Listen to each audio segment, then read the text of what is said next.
Bonjour tout le monde, bienvenue à tous et bienvenue à toutes, chers collègues, chers amis, chers étudiants, chères étudiantes. Un grand merci de vous joindre à nous pour cette toute première conférence de la deuxième année du programme de conférence annuelle du Partenariat de CIÉCO, des nouveaux usages des collections dans les musées d'art. Il s'agit d'un partenariat qui regroupe une vingtaine de chercheurs, de chercheuses et 6 musées partenaires et un projet qui est soutenu par le Conseil de recherche en sciences humaines du Canada. En tant que responsable du troisième axe de la recherche, la collection élargie, et du pôle CIÉCO-UQO, je voudrais débuter par souligner que nous travaillons, étudions et vivons sur le territoire traditionnel non cédé de la nation algonquine-anishinaabe. Prenez note que la conférence d'aujourd'hui va se dérouler en anglais, langue dans laquelle je vais donc poursuivre ma présentation. Par ailleurs, si vous le souhaitez, je vous invite à poser vos questions suite à la présentation de John Hogan que nous avons le grand plaisir d'accueillir aujourd'hui via le chat ou en levant votre main électronique en français, donc si vous le souhaitez, et ça sera avec plaisir que l'on va traduire en anglais les questions à notre conférencier invité. Good afternoon, everyone. Dear colleagues, dear students, a special thanks for joining us today for this first conference of the second year of the annual conference cycle organized by the CIÉCO Partnership, New Uses of Collection in Art Museum. As head of the third axis of research, the expanded collection, and the CIÉCO-UQO poll, I would like to begin by acknowledging that we work, study, and live on the traditional unceded territory of the Algonquin and Anishinaabe Nation. We are pleased to welcome today our guest speaker, John Hogan, the Mary Jo and Ted Shen Installation Director and Archivist of the Sol LeWitt Wall Drawings at the Yale University Art Gallery. Thank you, John, for accepting our invitation.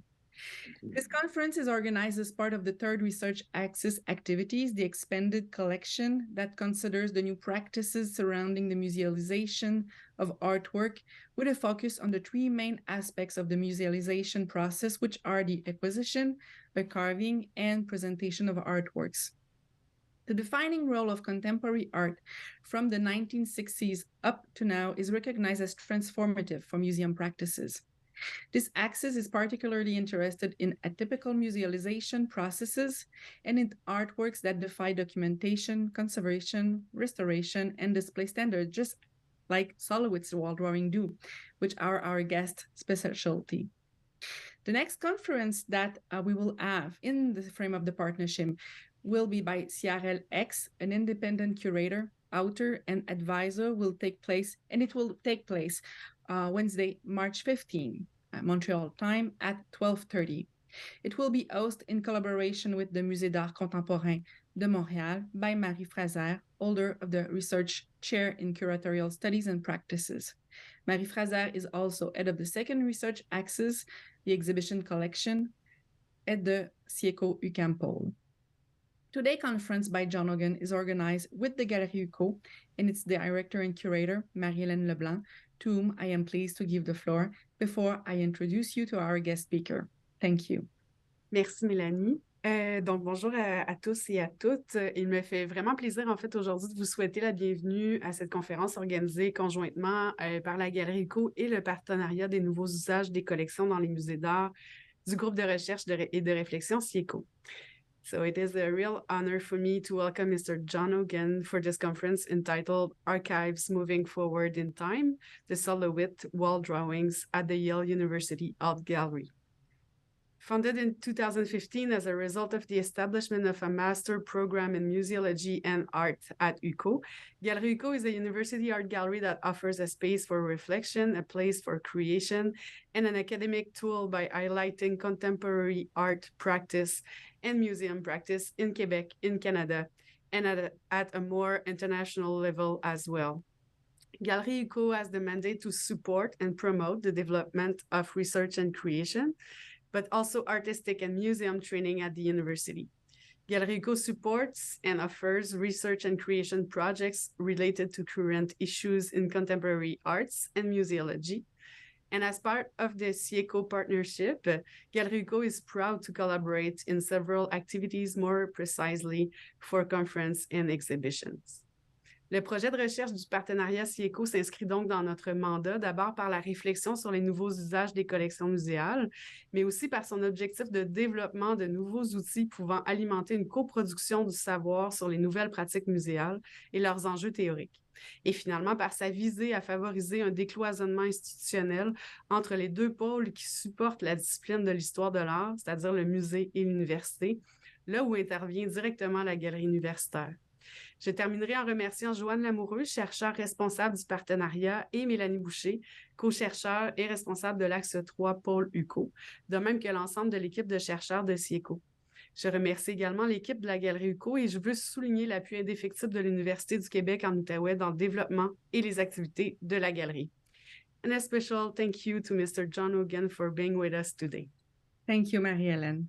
John Hogan is the Mary Jo and Ted Shen Installation Director and Archivist for Sol LeWitt Wall Drawings at the Yale University Art Gallery.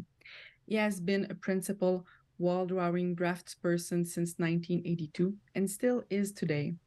He became Installations Director for the LeWitt Estate in 2010. He oversaw numerous LeWitt installations, such as the U.S. Mission to the United Nations, Centre Pompidou-Metz, Museum M, and the creation of the very interesting exhibition at the MASMOCA, retrospective of Sol LeWitt, entitled Sol LeWitt, a Wall Drawing Retrospective. That was conceived in collaboration with the artist before his death in 2007. The landmark installation was realized through the joint effort of three institutions, the Yale University Art Gallery, the MASMOCA, and the Williams College Museum of Art in Williamstown, Massachusetts. The exhibition opened in 2008 and was extended all the way through 2043. Some conservation issues have emerged after the first 14 years of the exhibition, compromising the LeWitt standards and vision of the work. In 2021, the MASMOCA has embarked on a major conservation project to rejuvenate some of the wall drawings. In this context, 8 of the museum's drawings are being restored to some degree, and some will be completely erased and redrawn. Sol LeWitt designated the gift of a major representation of his wall drawings to the Yale University Art Gallery, as well as his wall drawing archive. LeWitt is one example of an artist whose practice is in many aspects outside the norm of conservation. Creating the archive on his work at Yale is an initial step in what is rapidly becoming a widening field of concern as more contemporary art utilizes ephemeral practices and media in addition to theoretical ones in the creation of art. The gallery is now the world's largest institutional repository of Sol LeWitt wall drawings and some of the Sol LeWitt Wall Drawings Archive and Study Center and OWN.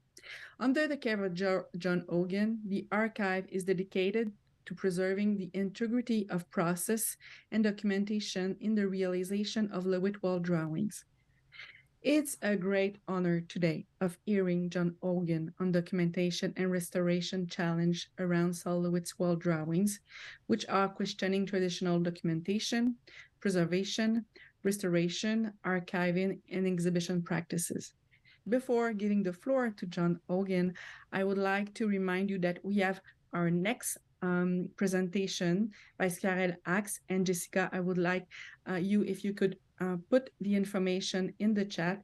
And we also have our first colloquium, Qu'est-ce qu'une collection aujourd'hui, that will take place at l'Université de Montréal, and that is on the responsibility of the main researcher, Joanne Lamoureux, from March 21st to March 24th. John Hogan, thank you for being here today with us, and the word is yours. Good afternoon, everyone. I guess I'll first want to say thank you so much for everybody who's facilitated the invitation to have me speak. I hope that what I have to offer will be of some interest and value to all of you. Don't want to belabor the point, but I think probably many are aware that LeWitt was considered one of the premier practitioners of conceptual art. So initially LeWitt and the traditional approach to archiving material, as many are aware, are simply preserving documents and trying to store them in a way that they're cataloged and available for research. One of the issues I think that is really integral to LeWitt's work was how do you store information that often is not physical, referencing how the wall drawings were made, practicing the methodology, the mentality of how they're scaled, et cetera, et cetera. Primarily, LeWitt was concerned about making the work, and initially he didn't really address some of the issues that would become problematic later as the work continued to go forward in time. In his first retrospective in 1983, at the Stedelijk Museum in Amsterdam, he was confronted with the idea that he had been making wall drawings since 1968, when he created his first wall drawing, #1, at Paula Cooper Gallery. It was a pencil wall drawing, and it was for a benefit to support the students against the war in Vietnam. And at the end of the exit, where LeWitt drew the drawing directly on the wall himself. And at the end of the exhibition, Paula Cooper, as a gallerist, said, well, what do we do now with the wall, with your wall drawing? Do we cut it out of the wall? And LeWitt said, quite concisely, just paint it out. I can do it again.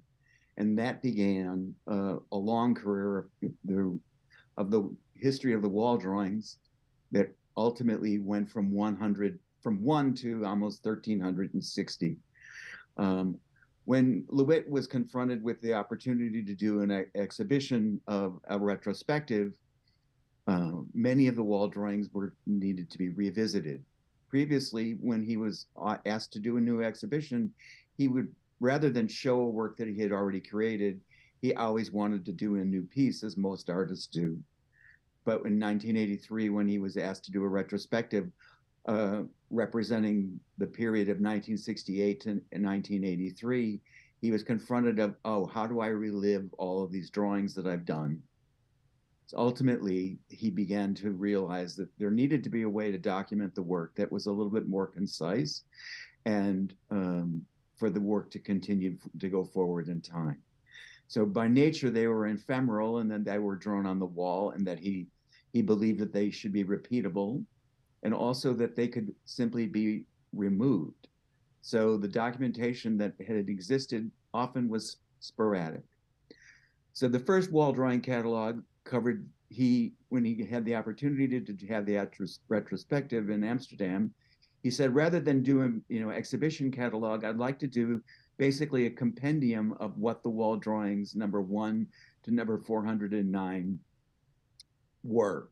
So if there was a good quality photograph in this catalog, there's a reproduction of the wall drawing as it was first installed. Also a diagram of the work that became the document relative to how the work was scaled. So here are the three wall drawing catalogs that ultimately became the history of LeWitt's work from 1968 till 1992.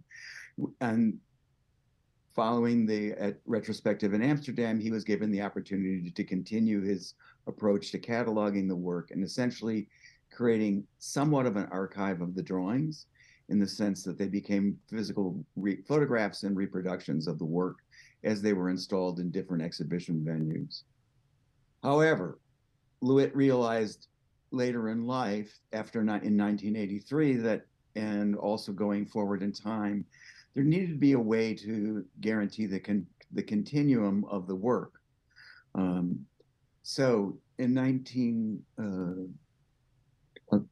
around 2006, LeWitt approached Yale University Art Gallery with the notion of making a gift of 58 wall drawings to the university's collection and to the museum, but with the understanding that there needed to be a way to, one, have a study center where the materials and methods and methodology used to create the drawings was cataloged in a way that would be referential for people to have access to, and also to have essentially a visual representation, sort of more or less a live reference to how the work was installed. So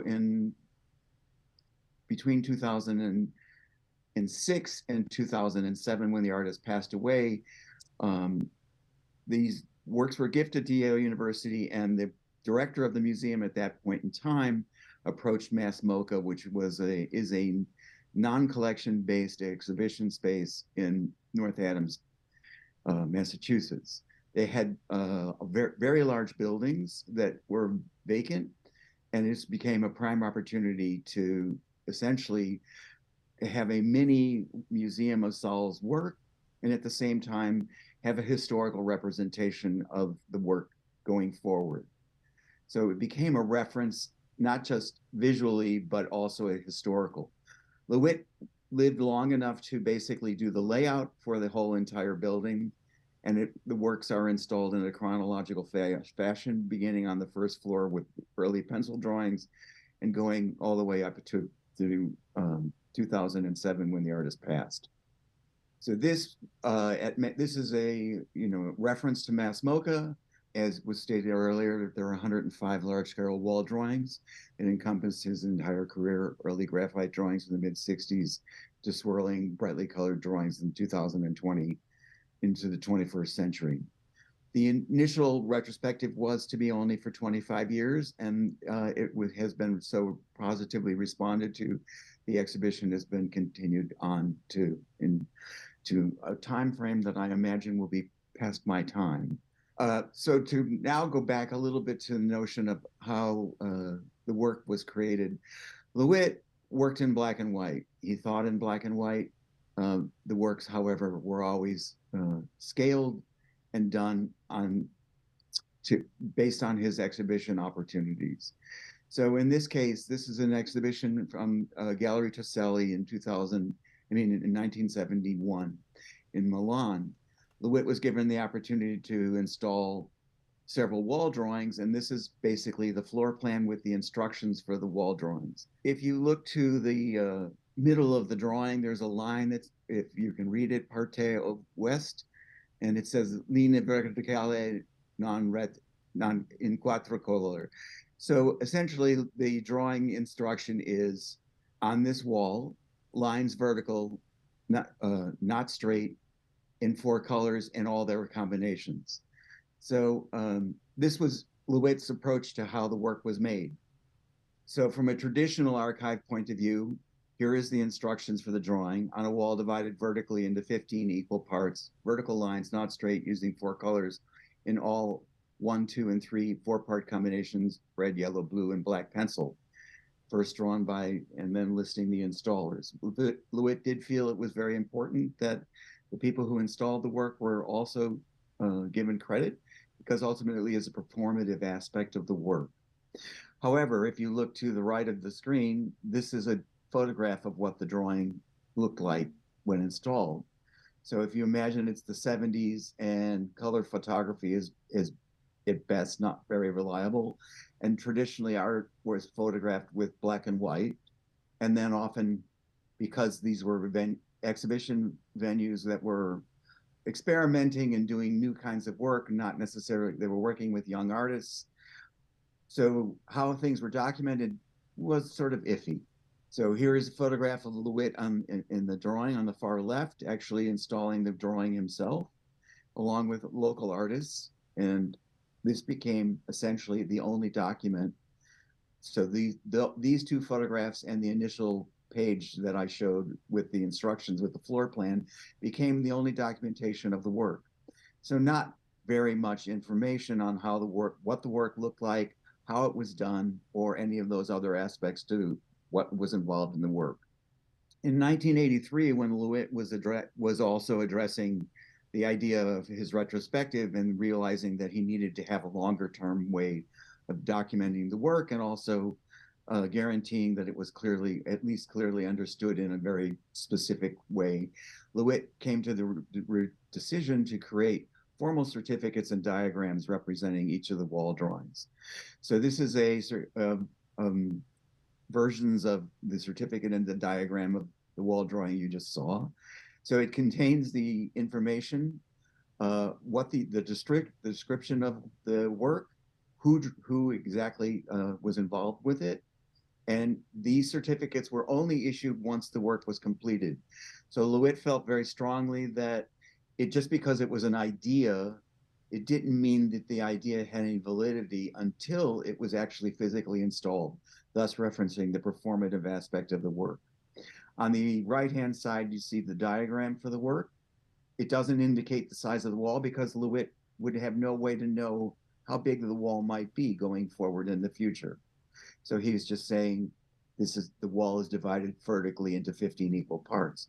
So there's no constrictions on the size of the wall, only that it needs to be divided into 15 equal parts, and each of those parts has a combination of lines and color. So this is the next realization of the same wall drawing number 95 in 1998. So finally, now you have a visual reference of what the drawing actually looks like. Again, not a lot of detail. So you have an overall sense of the work, but not necessarily a specific sense of the work. Again, LeWitt was only interested in you understanding the ideas.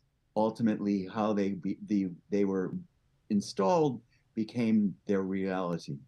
He accepted the fact that the architecture might interfere with the drawing. So as you can tell, there are aspects, there's a heating and cooling vent, there's beams in the ceiling. So again, he felt, yes, the drawings only needed to have the wall divided into 15 equal parts. He couldn't tell if there was going to be an electrical outlet on the wall or not.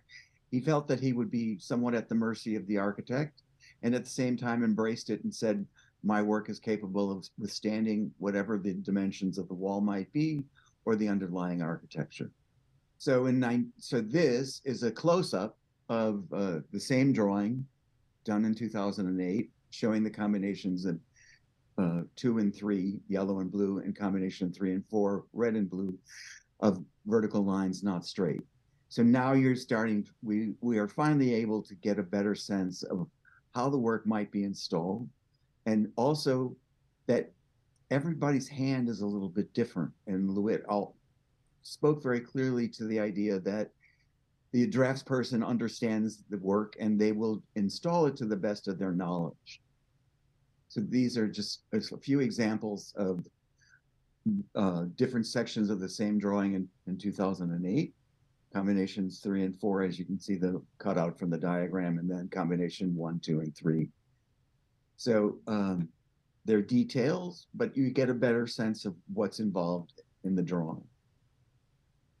And yet again, here is the same drawing done in 2012 at Museum in Leuven. And here you see yet a different set of hands, a different approach to how the lines are drawn. All aspects which LeWitt embraced and understood that he would not be able to control in the future. But as long as the draftsperson respected the underlying intent of the work, that the work as a conceptual artwork would be able to stand on its own.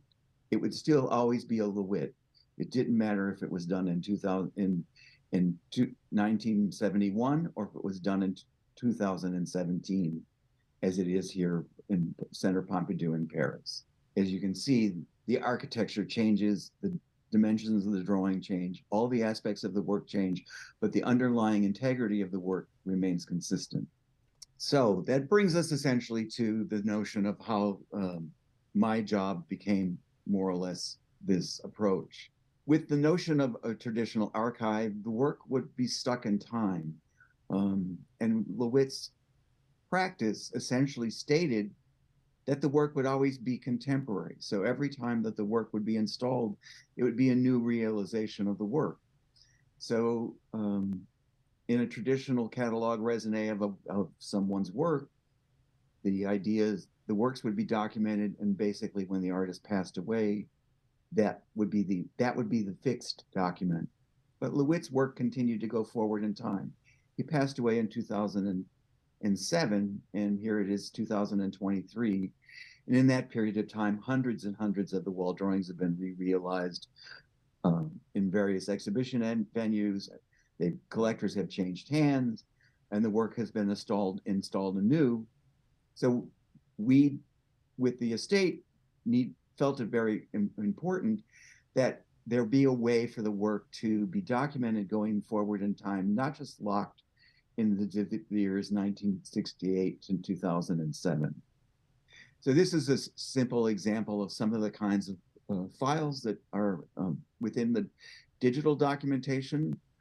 All of the original analog files that LeWitt had, we scanned in so that we would have a digital format for them. Many of the files, the analog papers are, as people know from archives, become very delicate and fragile and need to be stored properly. So our approach was to make them, to digitize them immediately and make them available and for research purposes. So this is simply an example of some of the kinds of folders that are within the files. So it's active projects, traditional files, which is, archives to be filed, auction catalogs. So anytime LeWitt's work was published, the catalogs have been documented. The initial three wall drawing catalog raisonnés from the different museums have also, all of them have gone out of print. So those have all been scanned. So we have digital versions of those that people can access. There's ephemera of related materials of the processes. There are numerous films and videos of installations. We have, Sol felt very strongly that music had a great relationship to his work, that ultimately he was the composer who composed the idea for the work, and the draftspersons were the musicians that essentially performed it. So we even have the catalog of all of his music files that were in his library. And so this is just an example of just a very small selection of the works that have happened since LeWitt passed away in 2007. So I don't have the exact number, but it is in the multiples of 100. So these are all projects where the work has been installed. And so each of these folders represents the documentation, the scaling of the drawings, the crew, the materials, the size of the wall, how long it took to do it, installation photographs, final photographs. So it gives the work continues to go forward in time, and we also need to have a way to maintain the integrity of the information going forward. So this is an example of some of the kinds of files that we have on file. So this is on the upper left-hand corner is simply the instructions for the drawing and a snapshot of how it was installed at Lisson Gallery in 1971. And on the right-hand side, you see how it was installed in 2016 at Yale is a snapshot. And then subsequently, a scan of the diagram. But also we maintain files that are of installation processes.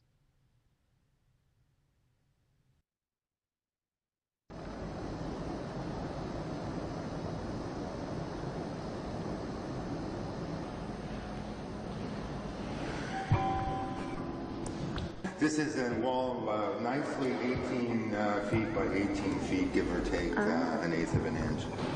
It's a 6-inch grid over the entire wall. There are not straight lines which go from side to side in red, yellow, and blue. And it's stated that you must have at least one color of the three in each box, so that at the minimum you have 3 lines, and at a maximum you have as many as you like.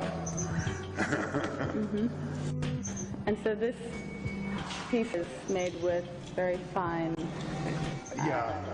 sharpened pencils. Yeah. So that the lines have a kind of delicacy to them.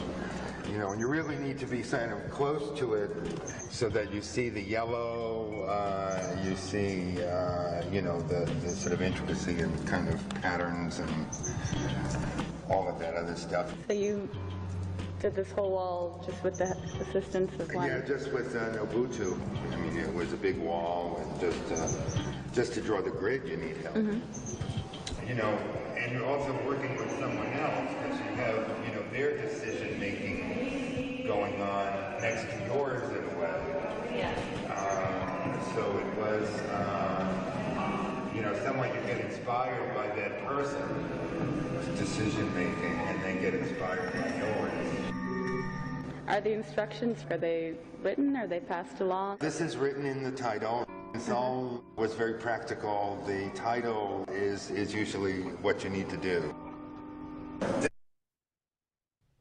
So some of those files and things like this video installation, an interview with Anthony Sensato, who was installing the drawing at Museum of Contemporary Modern Art in New York City, also give a glimpse and a little bit of a way of a visual reference to draftspersons going forward in time. So the essential system that LeWitt worked with were people who essentially made a commitment as a draftsperson, who were trained to understand the underlying intent of the drawing, and then also master the skills that were involved with the work. And it was basically an intern kind of concept where if an artist was interested and could make a commitment to the work, they were trained in all the different methodologies and the underlying ideas of the work. And they subsequently trained the next generation, subsequently the next generation and next generation. But when LeWitt also realized that there potentially was a time in history where perhaps the work might fall out of style, that if it then 50 years later people wanted to install the work, there needed to be a way to guarantee that there would be enough sufficient information on how the work would be installed in the future. So that's part of what was created. When the funds were raised to establish the installation at Mass MoCA, there was also a fund created to create an endowed position here at Yale for myself at the moment, but also going forward in time, that this is a position that will continue to work. So we very carefully have documented all the materials. And as an example, in the early 80s, when LeWitt first began to use colored inks, they were manufactured by Pelican Ink Company. And they were primarily created for architects to do architectural renderings. However, with the advent of computer technology, architects ceased to essentially work with inks, and Pelican decided to cease making the ink processes. So while LeWitt was alive, he realized that he had created a system that was very reliable, that it was process colors, so he was only working with red, yellow, and blue, and gray, and combinations thereof, thinking that's very simple. It's ink, it's very simple, it's readily available all over the planet. However, the company that was making those inks ceased to make them. So while he was alive, he was confronted with the idea that even though he was working with the most simple materials that were readily available around the world, they perhaps might no longer be manufactured. So in beginning of 2003, we in the studio began to experiment with new formulations to essentially create a version of the inks that was using acrylic pigments, varnish, and water that would replicate the process so that the way that the works were installed would be able to be continued with the exact same system that LeWitt had created. And we needed to have a way to create new inks. And ultimately, LeWitt said, yeah, this is the way to go forward. I can't stop making, the work can't stop just because that technology of materials has ceased. So he embraced the idea that the materials might evolve over time. So within our archive here are also physical examples of all of the ink formulations that have occurred, where we have used different pigments as one company has gone out of business, or they've become more difficult to import for different reasons. In the last couple of years, because of the pandemic, we've also had issues with supply chain. So we've had to address some of these concepts and try to find manufacturers that make pigments and that will still allow the formulas to continue to be essentially the same, and the system in which the works are installed to continue identically to LeWitt's initial invention. So we have sample boards of how the later drawings from the last years of his life were done. We have physical and digital references of how the walls are prepared for each type of material that's involved in the drawings. So there is a physical example and a digital example of basically all of the materials and methodology. Currently, I'm working with the conservation department here because the pigments that we've used for the ink processes are going to be somewhat discontinued, somewhat for health reasons, as the heavy metals that are often used in fine art materials are gradually being eliminated from their manufacture for health and safety reasons with good intentions. However, it also requires us to once again address the formulation of how the inks are made. So our conservation department here at Yale has documented all the values and of the pigments and essentially are working on new formulations for the ink so that the work can continue to go forward in time. So this is, as I mentioned at the very beginning, this is wall drawing number 1 that was first installed in Paula Cooper in 1968. There is little to no documentation of what the drawing looked like. So ultimately, that is yet again another aspect of what the digital aspect of Sol's work going forward becomes a way of completing the visual reference for the work. So this is the drawing as it was installed at SF MoMA in 2009. And ultimately, you finally have a better idea of what perhaps wall drawing number 1 looked like when LeWitt first installed it. The drawings are drawn in graphite. LeWitt initially preferred 6H. And they're drawn with the notion of being a consistent hand. Also a very important aspect to how we train the individual draftspersons, because it needs to be a democratic hand. There is an underlying notion of when you first start to do the drawings, like, oh, I worked on this. And then you sort of fall into the, oh, well, what part did you work on? And ultimately, LeWitt also stated that the relationship of the draftsperson to the work was that if it became that draft person's work, then it was no longer his. So he was insisting that it became a democratic hand. So we've also have come up with systems on how we get people to essentially do it, work across the entire surface of the wall, but to move them around so that everyone's hand essentially starts to cancel the other person's out, and it takes on a democratic look. So again, these are analog documents relative to wall drawing number 1. It's a rough sketch of from Sol's work, is a working drawing of how it was to be laid out. Again, referencing how he thought in black and white and did not, many artists will, make maquettes and completely visualize the work before it would be installed. LeWitt trusted his underlying judgment in the conceptual aspect of the work, that it was simply going to be whatever it was going to be. So here's the working drawing for wall drawing number 1. And then the second document in the middle is a scan of a fax, which is about the only real technology LeWitt embraced. Was he communicated often with the draftspersons via fax, thinking it was also the most efficient way to get ideas to travel across the world, starting in at the onset of the fax. Prior to the fax machine, he simply wrote letters, and as that one page I showed you earlier on of the layout for wall drawing number 95 at Toselli.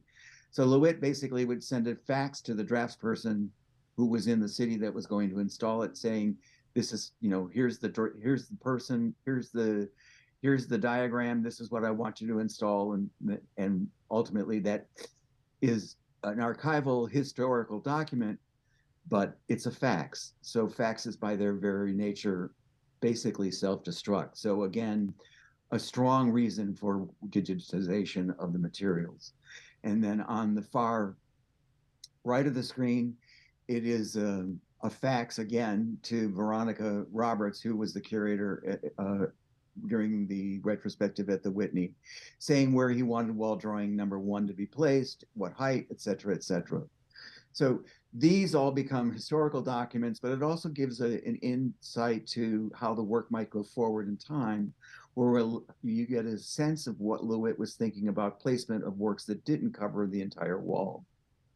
So wall drawing number 1, it's drawn in 6H graphite. The traditional approach, which was always used, were mechanical pencils that used 2mm graphite leads.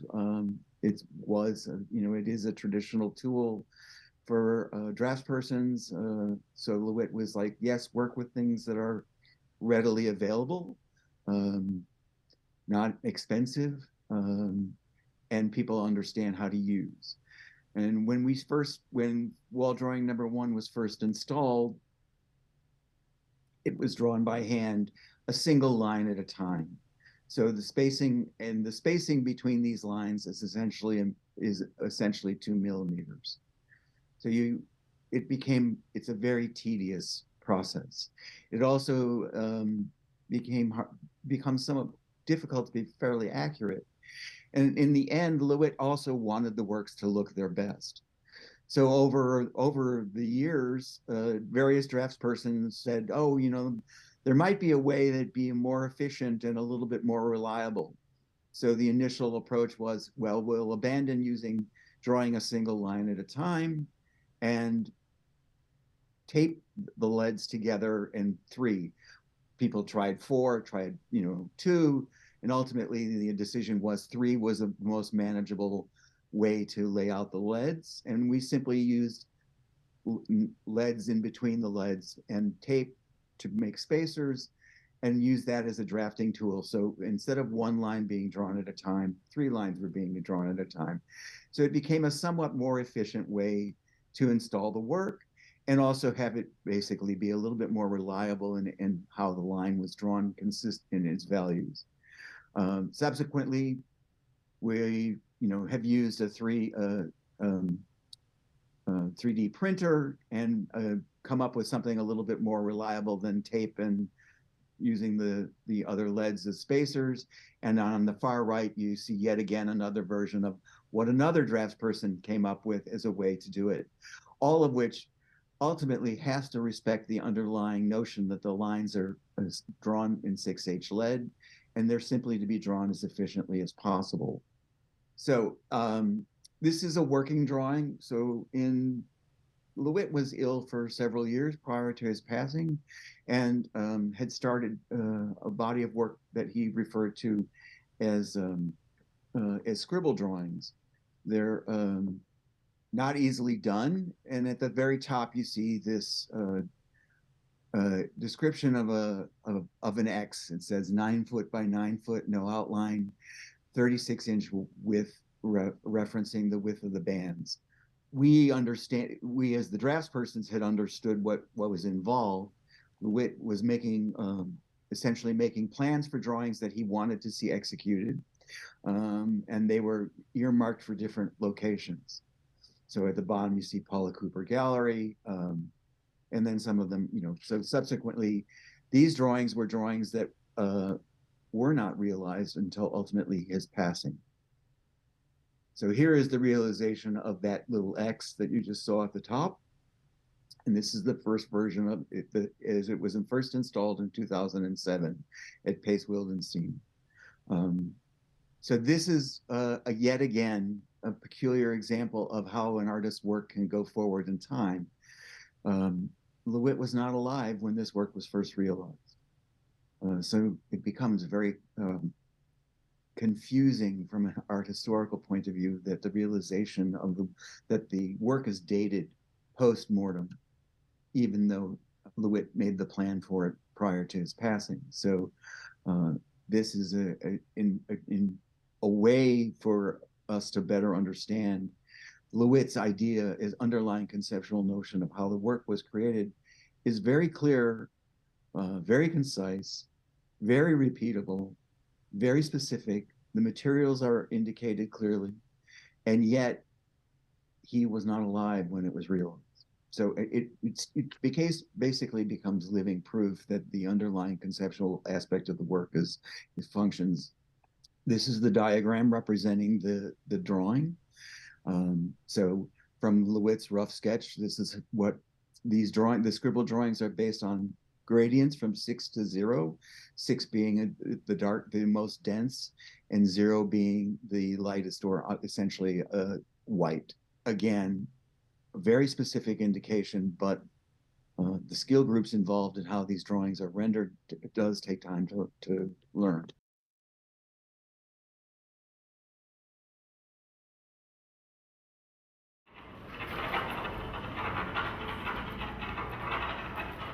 It's difficult because every drawing sort of has its own character and own composition, and when we're working with the gradation, it's sort of, you have to alter your thinking from drawing to drawing.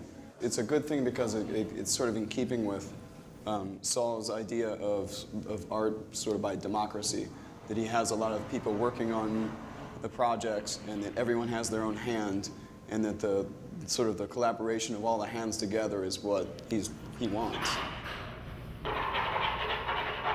What we're trying to do is, from the maquette that Sol created, he basically broke it down into a system going from 0 to 6, 0 being white, 6 being black. On this particular drawing, it has no 0, but it goes from 1 is the lightest, and as you can see, 6 is black. So in the dark areas, the lines, they get lost. You can't really tell. But then as it works its way out, it sort of like unleashes, and you can see all the individual marks. Everybody has a little different way they work about it, but the main thing is to create a fairly even gradation, and what I like to do is just to keep moving so that I don't overwork one area and create, a big dark spot all of a sudden. Or even though we have these strings to separate the gradation, a tendency sometimes is to stop right at the string, but it's more important to work through and just use those just to pretend like they're not there, but use them as a guideline. Yeah. The focus that you need to scribble is something that is developed as you go. It's like you're working out a muscle. This is like artist boot camp, if you want to call it that. Your mind develops as you scribble, to where your hand becomes intuitive and it's already going for the problem areas. And when you hit that level, it really is a joy to scribble. But until you get there, you're all frustrated and everything, But as in boot camp, you don't know where the ropes are when you first get into it, and then once your body starts getting stronger. But once your art hand gets stronger, you really develop a confidence. I definitely think that a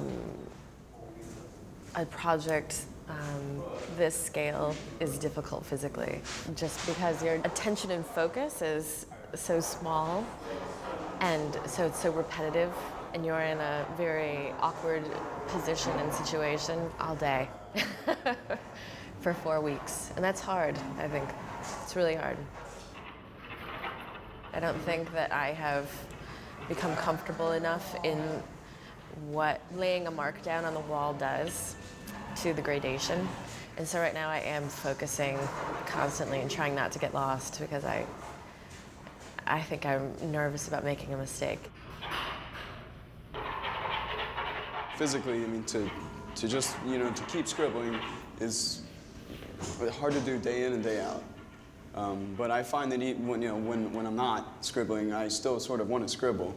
Just my hand is starting to move on its own, or I don't know. But I think that the longer you're working on it, sort of easier it is to see, what the finish thing is, or the finished drawing is going to be. So you can, it makes it a little bit easier mentally, but at the same time, it's always kind of running through. You're always thinking about it. So, as a video document was created as a way to sort of give a better understanding, perhaps, of the work, but also it becomes a reference point for the draftspersons going forward in time. So, here are a group of different people who installed these drawings, and they're all sort of giving what their perceptions are and their understanding of the drawing and how they do it. And that is a way to, one, push the information forward in time, and at the same time, create a document for something that ultimately LeWitt didn't even get to see physically. So there's a duality to the documentation of it. So this, for my Canadian friends, is Wall Drawing 623 as it was installed at the National Gallery of Canada in Ottawa in 1998.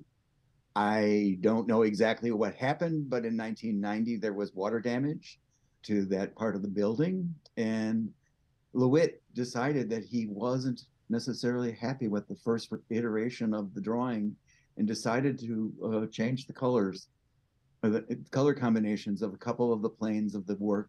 So again, the fixed notion of the work as first installed in 1989 is not necessarily the reality of the work as he finally decided how it would look in 1990, a year later.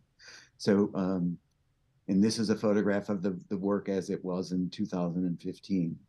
So it is a funny reference where, you know, you also get a better understanding. It's like the work is capable of evolution.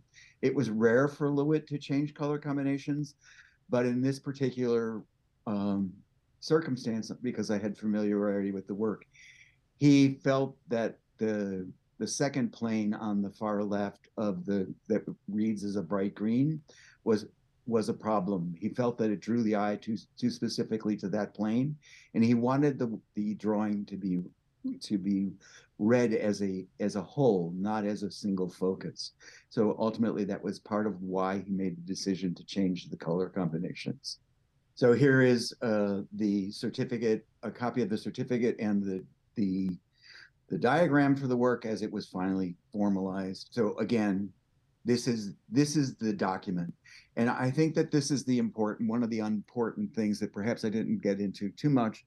So LeWitt thought in black and white. So, and the diagram, these are simply ink combinations. So he worked with red, yellow, blue, and gray. They're process colors, again, referencing traditional printing, like your printer at home, if you have one. You have those ink cartridges that make us all nuts. So LeWitt was basically working with the same notion, and he did not make these drawings in ink by hand. He simply drew them out in black and white and indicated the color combinations. So the background in this piece on the upper left-hand corner of the diagram is GBGB, which means gray, blue, gray, blue. So it's those inks applied in that combination. There is a very specific process to how the inks are applied. It is 3 applications of the ink done by hand with a rag or a cloth, cotton cloth that's soaked in ink. The first pass is done by rubbing it randomly across the entire surface of the wall. And then the second pass is done by tapping it. And the third pass is done by rubbing it again to even it out. And so then that color would dry and the next color would be blue and it would be applied in the same fashion.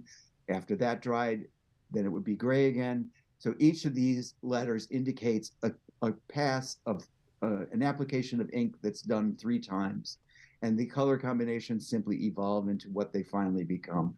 So our initial way of documenting things a little bit digitally as computers were adopted, you know, we went from Sol's handwritten letters and notes and photographs that we would, you know, had in a folder in a cabinet. We started using a software called FileMaker Pro, and this was a very rudimentary way that we had a way of referencing the information relative to the wall drawings. So these essentially a single document would have what the drawing's information was, the description of it, the number of it, where it was installed, who installed it, the diagram of it, and simply subsequently any related photography. And in this case, a scan of the leaflet that was done relative to the first installation of it in 1989. So it wasn't necessarily a very sophisticated approach, but it was a way of having files that were a little bit more readily referenced. So if somebody wanted information about the drawing, we could send them this basic material rather than making photocopies and then having to send, paper copies or faxes. So again, this is at the onset of computer technology. So again, LeWitt isn't necessarily, as a functioning artist, isn't embracing technology as a way to make the art, but is in letting technology be a way of documenting the work. So again, this is an example of a work that was realized after Sol passed away. He had done a working drawing for it. The gridded section that's in the center of the drawing that is on graph paper shows his working drawing of one of the directions of the piece. It's a cube that is 14-foot square. Is constructed out of sheetrock, and the wall surface is very specifically specified. And you see again the threads that the draftspersons were referencing as to how the gradation is intended.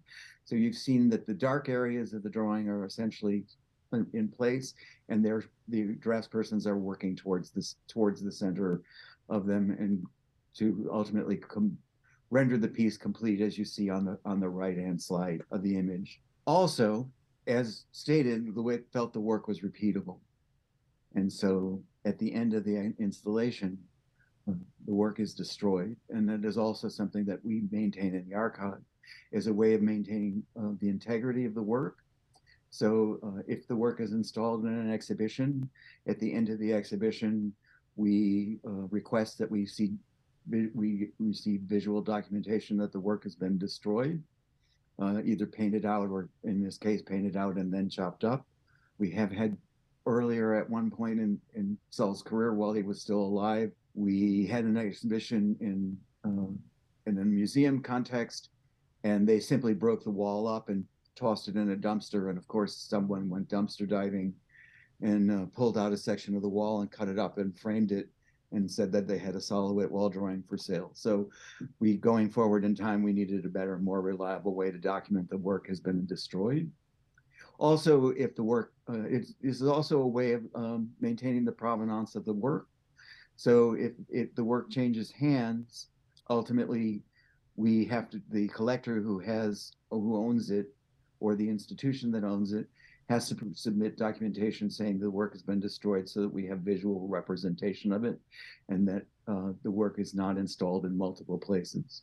Also, sort of one of the other side aspects of the work, although LeWitt's underlying practice in some ways is considered, the installation of the wall drawings considered ephemeral by nature, many of the drawings are up long term. Many of the drawings are extraordinarily labor intensive and often can take weeks and weeks and weeks and many, many, many hands to complete. So it is not fair to say that there isn't a financial aspect to the installation of the work. So many institutions have the work up long term, and then subsequently LeWitt was asked, well, what if somebody wants to borrow that work for an exhibition? And he said, well, if it's up long term, it can be loaned for an exhibition, but the exhibition has to have a start and an end date. So subsequently, that is indeed why Mass MoCA is considered an exhibition, even though it is quite long in its duration. It is still considered an exhibition. It is not earmarked real estate for Sol LeWitt.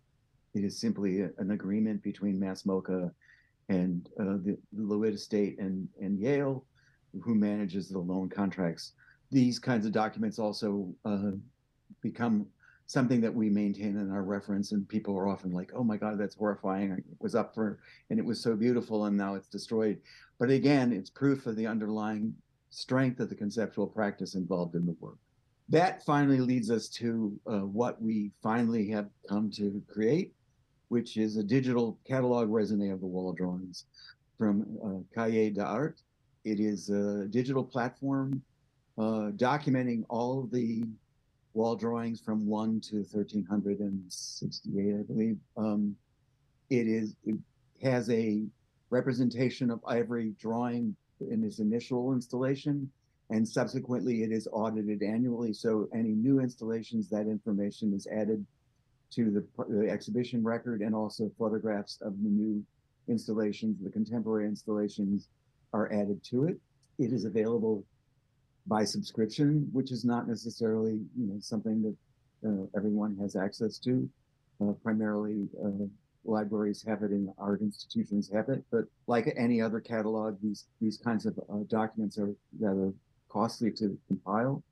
And the LeWitt estate felt very strongly that even though this is an extraordinary document and it has all of Sol's writings, it has all of the interviews, it has many of the videos that are clips relative to the work, scans of catalogs that are out of print. So it is indeed a document in great depth. It is a full catalog raisonné, and my work continues to feed this. But the estate felt that there should be a way to make some of the material more accessible going forward to the general public. So in an arrangement with Microsoft, who essentially approached the estate, there is a free app that is available for Android and also for Apple devices. And it is simply an app that documents, has a lot of the information from the catalog raisonné, has many of the interviews, has reproductions of many of the drawings, and also allows you to essentially, if you are somewhere that there is a wall drawing, there is an artificial intelligence to it, that if you photograph the drawing, it will come up, it manages to figure out what the drawing is and where you are and tell you the history of the work. So it's a sort of a fun app, and it continues to learn like all artificial intelligence. Thankfully, it doesn't have a mind of its own. It only can focus on Sol's work. It also, if you are on it and you call up your location and you're on the app, it can tell you what institution or what exhibition venue might have one of Sol's work installed nearby. So it is free, and it is a way, again, to get the work out in public as LeWitt intended, that it should be available, and it shouldn't necessarily be something that was just locked into the white box of the museum context. He felt very strongly that the work needed to be as much as possible available to the public. And like his early artist books, if you're not familiar, LeWitt was involved with printed matter, and starting printed matter was artist books that were made to be mass produced on small scale, but not to be precious, but to allow artists to get their ideas all over the world as quickly and easily as possible. That is essentially it. Thank you, John. It's a real pleasure hearing you talking about this very big enterprise of Sol LeWitt archiving work and redoing the artwork. It's 1:30 is the end of this very interesting presentation. I would like to thank everybody for being here. Thank you, John Hogan, to accept the invitation. It was a pleasure to talk with you today as well as before to organize this presentation. Merci à tous et à toutes d'avoir été avec nous. Je vous dis à bientôt. So have a nice day, everybody.